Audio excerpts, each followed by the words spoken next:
Hurricane Fiona is expected to hit Nova Scotia tonight with damaging winds, heavy rains, and dangerous storm surge. For more on how residents there are preparing, we'll take you live to the Atlantic Bureau Chief for CTV National News, Creason Adjokate, who is in Sydney. Creason, thanks for joining us. We heard from the Hurricane Center of Canada that even though the eye of the storm is hitting eastern Nova Scotia, the damage could be far more widespread. So how are officials there preparing for this storm? So provincial officials are telling residents to, batten down the hatches, stay indoors, travel is not recommended. Make sure that you have an emergency kit for 72 hours with enough food and supplies to keep you going.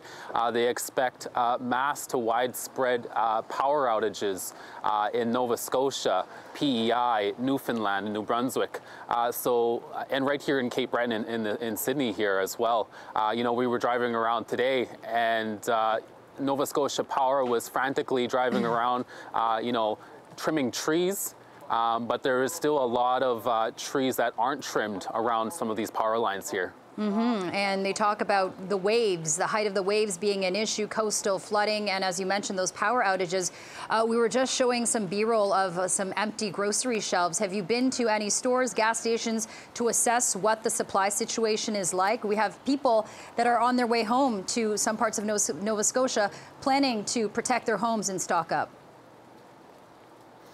Yeah, so it depends on really where you go. Here in Sydney, the grocery stores, parking lots were full of people. But in terms of empty shelves, it was very spotty. Some places were empty while other places were full.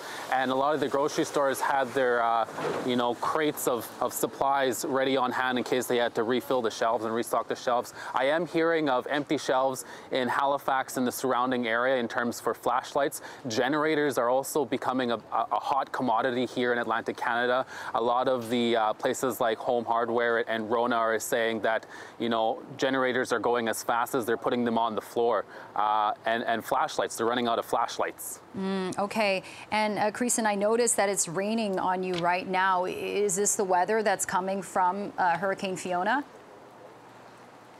Yeah, no, this morning when we got up at around 6 a.m., it was clear but overcasted, and now it's slowly raining. The wind is picking up and then it goes away, it picks up, goes away. So yeah, this is some of the impacts or some of the effects of Fiona slowly making its way here. There is kind of like a storm going by, and then Fiona's going to come up and they're going to meet. But yeah, this is some of the effects of Fiona coming in. Right, and we've been hearing that this could be the worst storm that Canada has seen, and someone from the Hurricane Center of Canada, a meteorologist, has said that this is definitely going to be a storm to remember. Is there any word on how or if an evacuation order would be issued? How much notice would residents actually get if that is the case?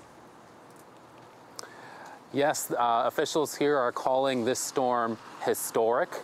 They're expecting in some places here in Cape Breton area and PEI, over 100 kilometers in terms of the wind gusts that are coming in, up to 50-foot high waves. I'm hearing in some places. It really depends across the ocean here.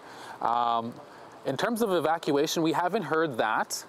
There is going to be some flooding in areas, expected flooding, expected power outages, but there has been, as of yet, no word of any evacuations across Atlantic Canada here.